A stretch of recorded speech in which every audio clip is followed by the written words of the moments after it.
On Israel, Desantis acted while Trump just acted out.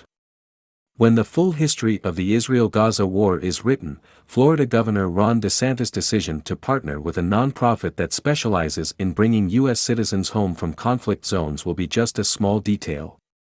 But that decision not only helped bring 270 U.S. citizens from Tel Aviv to Tampa, it also put on vivid display the sort of stark choices facing Republicans as the 2024 GOP primary season looms.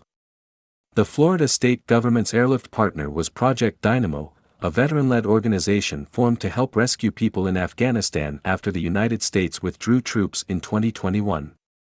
The group also aided the evacuation of Americans from Ukraine after Russia's 2022 invasion.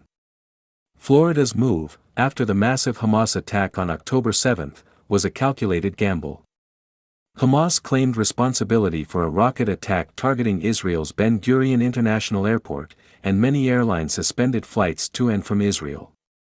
The Miami Herald noted that Tampa-based Project Dynamo has been criticized by U.S. government officials for being too willing to take risks. But there wasn't any risk-free option for getting these people out. They had to live with the risk of trying to leave through the evacuation flight, or live with the risks of staying as Hamas rockets targeted Israel. I think if you were watching, you saw a lot of families with young kids. So, a lot of these people were in a real pinch. They had no help. They were not able to get out of Israel, and the state of Florida stepped up, DeSantis told reporters. Governors can't do a lot when there's a terrible foreign policy crisis, but DeSantis figured out a way to help Floridians stuck in Israel.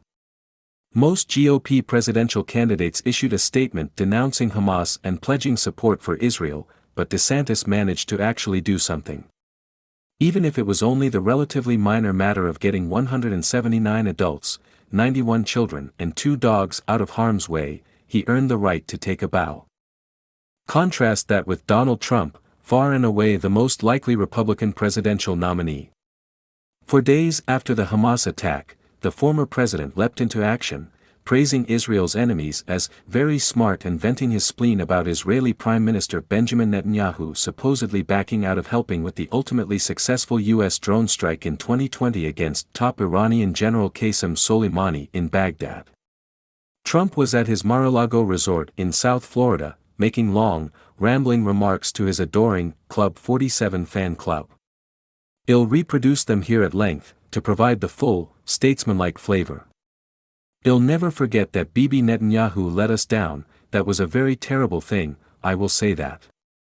And, so when I see, sometimes, the intelligence, you talk about the intelligence, or you talk about some of the things that went wrong over the last week, they've got to straighten it out because they're fighting, potentially, a very big force, they're fighting potentially Iran. And when they have people saying the wrong things, everything they say is being digested by these people, because they're vicious and they're smart. And boy are they vicious because nobody's ever seen the kind of sight that we've seen, nobody's ever seen it, but they cannot play games, so we were disappointed by that, very disappointed, but we did the job ourselves and it was absolute precision and magnificent, beautiful job, and then, Bibi tried to take credit for it, that didn't make me feel too good, but that's all right.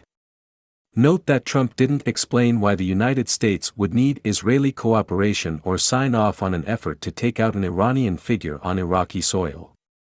And, in any case, NBC News reported, after the speech, that 3 U.S. officials familiar with the operation's planning said Trump's description was simply false. Israel was never going to participate in the strike, fearing it would be dangerous and destabilizing. Taking out Soleimani turned out to be a big U.S. military success, and yet here we are, more than 3 years later, with Trump airing grievances about an apparently imaginary betrayal when Israel is experiencing one of its darkest hours and worldwide fears of a greater conflict are palpable. DeSantis has shown some faults since announcing his bid for the Republican nomination, describing Russia's invasion of Ukraine as a territorial dispute was a boneheaded, self-inflicted wound.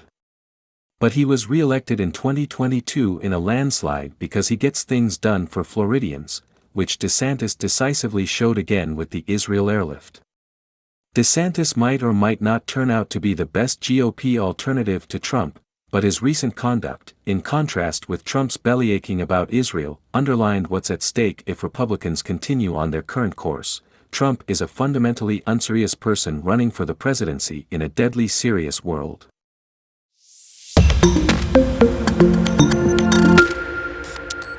On Israel, Desantis acted while Trump just acted out. When the full history of the Israel-Gaza war is written, Florida Governor Ron DeSantis' decision to partner with a nonprofit that specializes in bringing U.S. citizens home from conflict zones will be just a small detail.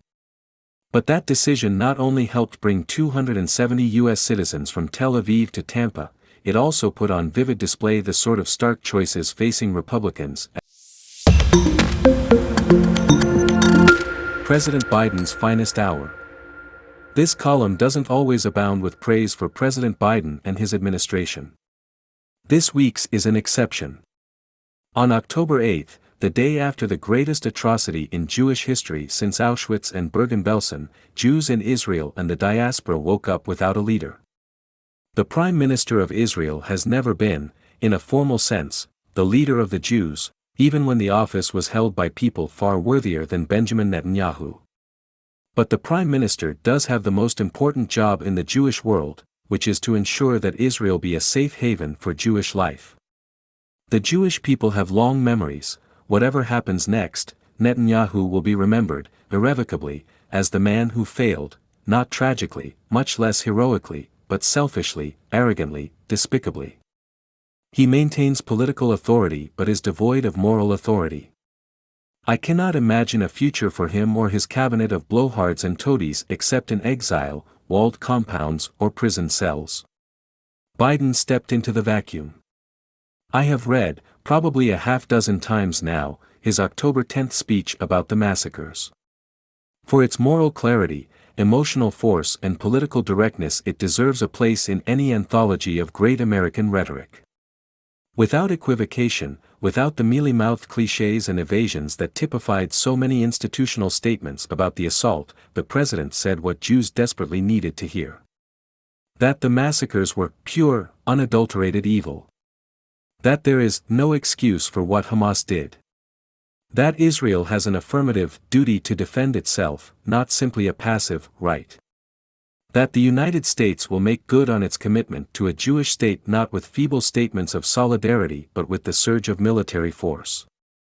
A few days later, in an interview with 60 Minutes, he called the assault barbarism that is as consequential as the Holocaust. We need political leaders who maintain the capacity to call out barbarism by name and who commit themselves to its defeat.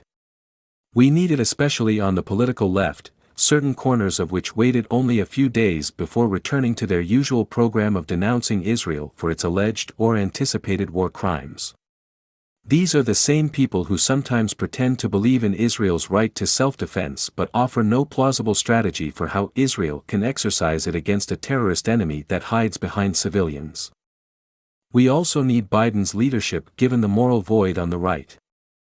I spent the years of Donald Trump's presidency being hectored by a certain type of Jewish conservative who insisted